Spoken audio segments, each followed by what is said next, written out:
बस वो रात में आते हैं और जो भी वो होता है वो बहुत ही बुरा होता है। अगर हम आज बोलते हैं कि रेप, जब भी ये सुनती हूँ तो मुझे एंजाइटी होती है। अचानक से किसी व्यक्ति का हाथ आपके शरीर पे पड़ता है तो क्या भय होता है, क्या डर होता है, वो मैं आज भी महसूस कर पाती हूँ। उस समय मेरा वेट मात्र 28 केजी था। तो आप जिंदा कैसे हो? तो मैं चलते चलते कहीं भी गिर जाती थी। ये तो तिल मर रही है, कैसा जीवन है ये, और कितना बुरा होना है मेरे साथ। जब वापस भेज दिया है तो मैं मर जाऊंगी, लेकिन किसी से कोई शिकायत नहीं करने जाऊंगी। जब होश संभाला, 7-8 साल की जब रही होंगी, तब से मैंने अपने आप को एक बड़ी उम्र के जैसे जिम्मेदारी संभालने वाले जैसे ही अपने आप को पाया है। भाई का केयर करते हुए, घर परिवार को संभालते हुए मेरा बचपन ऐसे बीत गया कि पता ही नहीं चला कि मैं कब बच्ची थी। एक माँ जैसी फीलिंग बचपन में ही आ जाना क्या होता है वो मैं जानती हूँ। तो ऐसे में स्कूल हमारा नहीं हो पाया अच्छे से प्रॉपर, मगर जब स्कूल के जो बच्चे थे, आसपास में जो बच्चे थे वो स्कूल जाते थे, तो मुझे बहुत लगता था कि मैं भी स्कूल जाऊं। स्कूल नहीं जाने की वजह से हमारे 8वीं तक किसी तरीके से पढ़ाई हुई, और फिर मैं 16 साल में हमारी शादी हो गई। और शादी के बाद जो मैरिटल रेप है वो मैं उस समय समझ नहीं पाती थी, लेकिन उसका जो दर्द है वो आज भी देह में सिहरन पैदा करता है।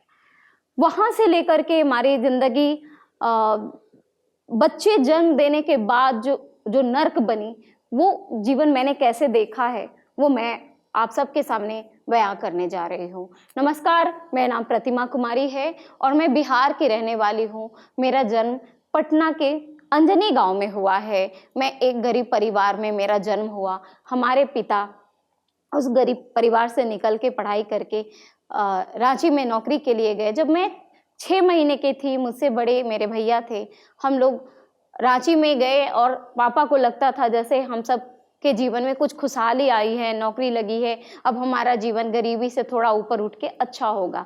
लेकिन अचानक ही जिंदगी में ऐसी मोड़ आती है पिता के कि मेरी माँ मानसिक बीमार हो जाती हैं। और जब मैं अपना होश संभालती हूँ उस समय मैं अपनी माँ को पूरी तरीके से मानसिक बीमार देखती हूँ, और मेरे ऊपर कम उम्र में ही जिम्मेदारियां आ जाती है, 2 भाइयों को पालने की और साथ में बीमार माँ की देखरेख करने की। तो खाना बनाने से लेकर के बच्चे की परवरिश में जिस तरीके का माहौल होता है वो सब मैंने किया, और उसको करते हुए बचपन मैंने झेला। तो जहाँ मैं रहती थी वहाँ पर मुझे बहुत प्रेम भी मिला, बहुत केयर भी मिला सामाजिक तौर पे। लेकिन मेरे घर की जो स्थिति थी वो बयां करते समय मेरे आज भी रूह कांपते हैं। 8वीं में मेरा स्कूल छूट गया और 2 साल बाद हमें वापस से ऐसे बिहार बोर्ड से हमने एग्ज़ाम दिया और 16 साल की उम्र में मेरी शादी कर दी गई।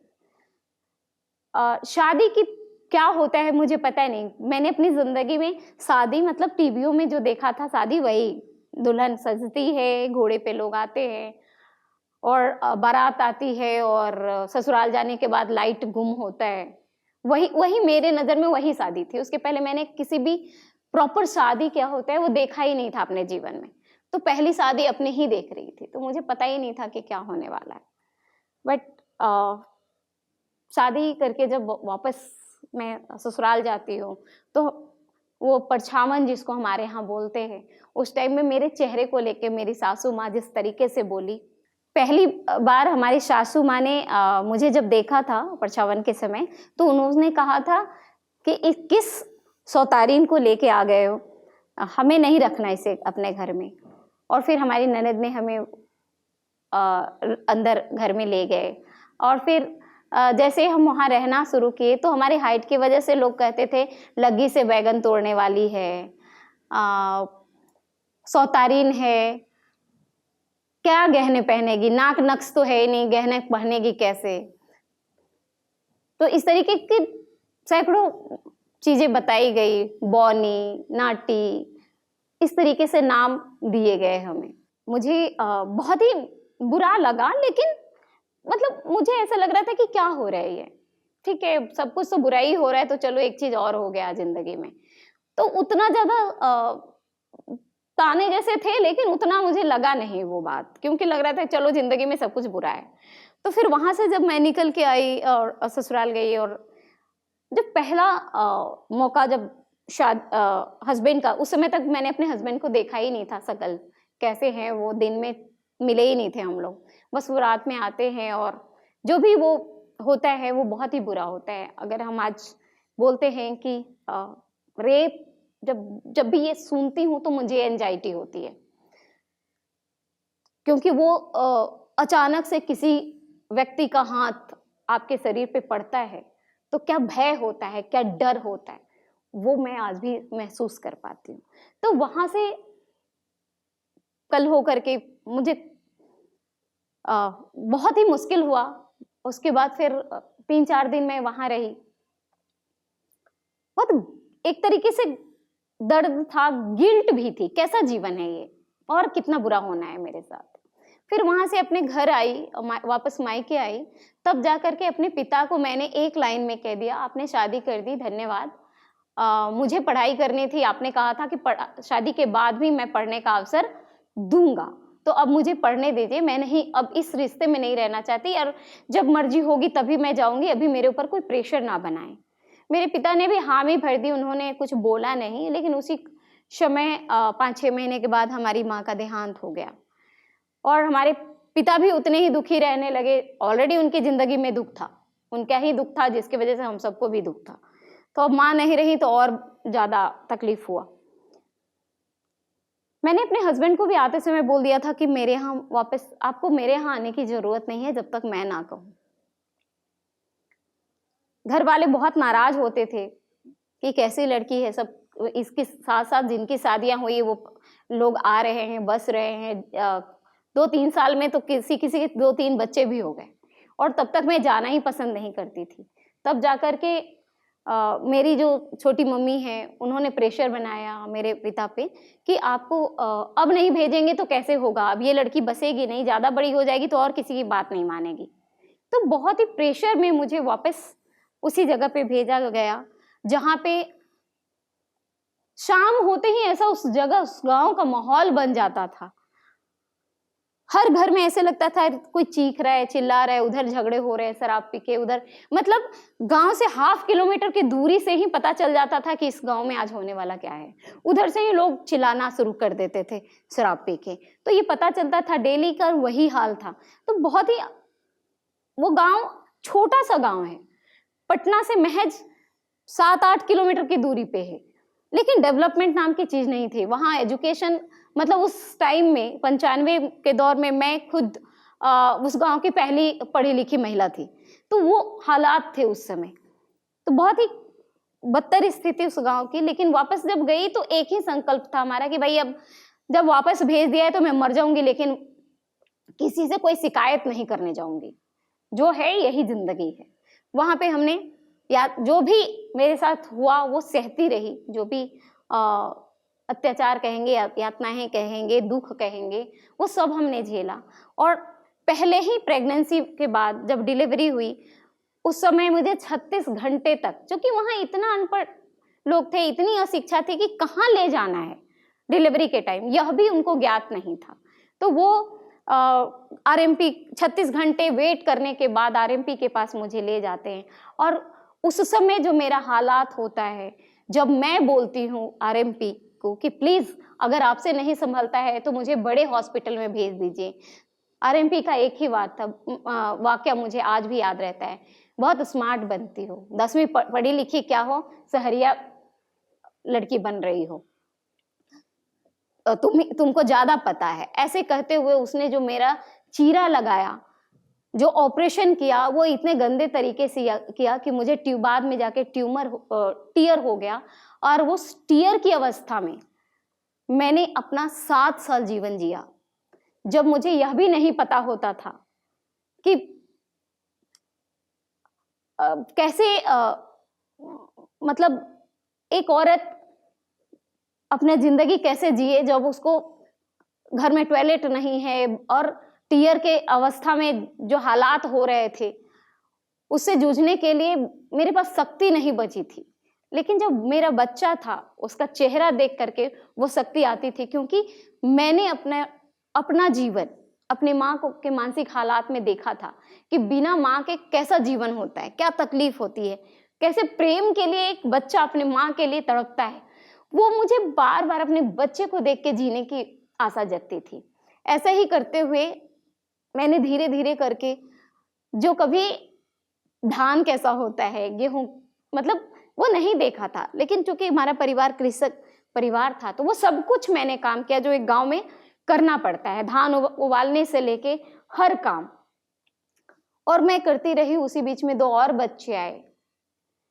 मतलब फिर तो ये अत्याचार आदत बन जाती है आम औरतों के जीवन में। मुझे लगता है कि ऐसा ही होता है कि जो आपको दुख है उसकी आदत जब पड़ जाती है तो फिर वो दुख आपको दुख जैसा नहीं लगता। लेकिन सेकंड इस जो हमारा डिलीवरी के टाइम में कुछ ऐसी बातें घर में हुई कि वो एक झटके में लगा कि सब कुछ बेकार है। मैं घर से निकल गई थी कि अब मुझे नहीं रहना यहाँ पे। बहुत गांव के बहुत काफी दूर एक कुआं था, मैं उधर बढ़ गई थी कि मुझे सुसाइड करना है। और रास्ते में कुछ 1-2 लोग मिले जो पटवन करते थे खेत। वो मुझे मिले और उन्होंने कहा कि किधर जा रही हैं, लेकिन हिम्मत नहीं हुई कि मैं उनको बताऊं। अगर बता देती तो फिर समाज वही समाज है, न जाने क्या क्या बोलता। ये चुपचाप मैंने कहा कि नहीं, मैं रास्ते भटक गई हूँ, मुझे रात में दिखाई नहीं देता है। और एक्चुअली जब प्रेगनेंसी के टाइम और डिलीवरी के 6 महीने तक मुझे रतौंधी हो जाया करता था। मैं नहीं, रात में उतने अच्छे से दिखाई नहीं देता था, कितनी बार गिरती थी उठती थी। तो ऐसे हालात जिंदगी के थे। उन्होंने मुझे आधे रास्ते तक पहुंचाया, मैं वापस अपने घर लौटी। घर में भी किसी को नहीं बताया कि मैं क्यों जा रही थी, कहाँ जा रही थी। ये आज तक ये बात मैंने घर में नहीं बताई है। आपके मंच से मैं बोल रही हूँ, लेकिन मैंने आज तक नहीं बताई वो बात। बस वापस गई और अपने बच्चे को वापस सीने से लगाया और मुझे लगा मैं फिर वापस क्या करने जा रही थी, ये तो बहुत ही गलत होता। फिर मैंने उस दिन के बाद से जिंदगी में वापस मरने का ख्याल छोड़ दिया और जैसे भी हालात थे मैं जी रही थी अपने बच्चे के लिए। उसी तरीके से 3 बच्चे हुए और एक दिन तीनों बच्चे के बाद हमारे एक चाचा जी हैं, उनकी शादी हुई थी। तो जब वो अपने घर में नाम लेते थे कि प्रतिमा है, मेरी भतीजी है, तो जो नई नई आंटी थी उन्होंने कहा कि आप लोग केवल बातें बनाते हैं, कभी उनको लेके नहीं आते। मुझे लेने आए और मेरे हालात देख करके वो कहे कि क्या हो गया इसको, तुम ऐसी तो नहीं थी, हुआ क्या। मैं कुछ भी नहीं बोल पाई और वापस वो मुझे लेके गए। और उसी दिन मेरी चाची मुझसे बिना बात किए वो मुझे समझ पाई थी कि शायद मैं दुखी हूँ और वो मुझे तुरंत डॉक्टर के पास ले गई। और जब डॉक्टर ने मुझे देखा तो उन्होंने कहा कि अरे इसको लेके कहाँ से आ गए, तुम जैसे पढ़े लिखों के घर में ऐसी लड़की है, इनको तो तुम लोग ना इनको जीने दिए है ना मरने दिए हो, ये तो तिल तिल मर रही है ऐसे। उस समय मेरा वेट मात्र 28 kg था और बीपी तो मैं कब, मतलब मुझे लोग बोलते थे आप जिंदा कैसे हो, तो मैं चलते चलते कहीं भी गिर जाती थी, इस हालात तक पहुंच गई थी। उन्होंने एक ही लाइन में बोल दिया कि आप लोग जो भी करो लेकिन पैसा मुझे दो या ना दो, मैं इसका ऑपरेशन करती हूँ। अगर ये मेरे टेबल पे दम तोड़ देती है तो मैं जानूंगी कि मैंने इसको मुक्ति दे दी, और अगर ये ठीक हो जाती है तो मैं यही समझूंगी कि मैंने इसे नया जीवन दे दिया। और फिर उन्होंने मेरा ऑपरेशन किया। उनसे इतना इमोशनल जुड़ाव हम दोनों का बन गया है कि वो भी अगर 2-3 महीने आज भी कॉल ना जाए तो स्वयं मुझे कॉल करती हैं। तो उनके लिए मैं अपने घर के सदस्य जैसी हो गई हूँ। उन्होंने मुझे नया जीवन दिया है। और घर जब मेरा नाम काट रहे थे ऑपरेशन के बाद, ठीक होने के बाद, तो उन्होंने मैं 80% ठीक हुई, 20% जो तकलीफ थी वो रह गई। तो उन्होंने एक ही चीज कहा था, तुम 80% में ही पूरी जिंदगी जी सकती हो अपनी, और ये जीवन तुम्हारा है। अब इसके ऊपर अगर अत्याचार होने दिया तो मेरे मेहनत का अपमान होगा। तो उस दिन से मैं एक संकल्प लेके आई कि जो मेरे साथ हुआ है मैं आम जीवन में और भी औरतें और लड़कियों के साथ नहीं होने दूंगी। और उसके लिए मैंने घर आते ही काम करना शुरू किया अपने घर में और खुश रहने लगी। उसी समय आईडीएफ नाम की जो संस्था चल रही थी, उस समय महिलाओं के सशक्तिकरण पे उनके पास काम था। मैंने सबसे पहले अपनी सासू माँ को जोड़ा और वहाँ पे जो माँ या घर परिवार में मतलब मेरे सकल सूरत और हाइट की वजह से मुझे इतना भला बुरा कहा गया है, इतने नाम मतलब सैकड़ों नाम दिए गए हैं मुझे। इसके बाद वहां से मतलब जैसे ही वहां से माँ आती हैं लौट के ट्रेनिंग से, उनका जीवन ऐसे जैसे वो नारी सशक्तिकरण की बात वो अच्छे से समझ गई और उन्होंने मेरा साथ देना शुरू किया। मेरी हर चीज पर जब घर में रोक टोक होती थी तो वो मेरे साथ खड़ी होती थी और बोलती थी हाँ ये कर सकती है, क्यों नहीं करेगी ये। तो उन्होंने मेरे बच्चों को पालने से लेकर के हर चीज में मेरा साथ दिया और मुझे घर से बाहर निकलने में मदद किया। और 2005 से 2008 तक हमने आईडीएफ में वॉलंटियर करते हुए उसी समय हमने प्रजनन एवं यौन स्वास्थ्य के लिए काम किया, जो 300 लड़के और लड़कियों के बीच में किया। वहां से हमारी जिंदगी की नई शुरुआत होती है, नए लोगों के साथ शुरुआत होती है और उसी काम ने मुझे इतना मजबूत बनाया कि मैं आज भी जेंडर एंड सेक्सुअलिटी के ऊपर काम करती हूँ। तो वहां से लेकर के हमारी जो काम है वो मुझे इस ऊंचाई तक लाती है, इस जगह तक लाती है कि मैं अलग अलग जगहों पर जा करके मैंने बात करना शुरू किया। अब 2008 में हमने अपनी एक संस्था बनाई, गौरव ग्रामीण महिला विकास मंच। उसका उद्देश्य ही यही रखा कि मुझे सबसे पहले प्रजनन एवं यौन स्वास्थ्य के लिए काम करना है और हम पहला काम एडोलसेंट्स के साथ शुरू करते हैं और महिलाओं को अपने ग्रामीण होने पर भी कैसे गर्व हो उसके लिए ही काम करते हैं। तो शिक्षा, स्वास्थ्य, रोजगार और लीडरशिप के ऊपर काम करते हैं। नेतृत्व पे काम करते हुए हमने सबसे पहले अपने गांव में शुरुआत ही हम लोगों ने क्रिया के प्रोजेक्ट के साथ साथ शुरू किया था फुटबॉल। आज 55 फुटबॉलर हम लोगों ने पटना को दिया, उसमें से 3 लोगों ने स्टेट भी खेला है। तो इस तरीके से आज पटना में बहुत सारी यंग लड़कियां आपको मिल जाएंगी जो कि इस विषय पे काम करती हैं।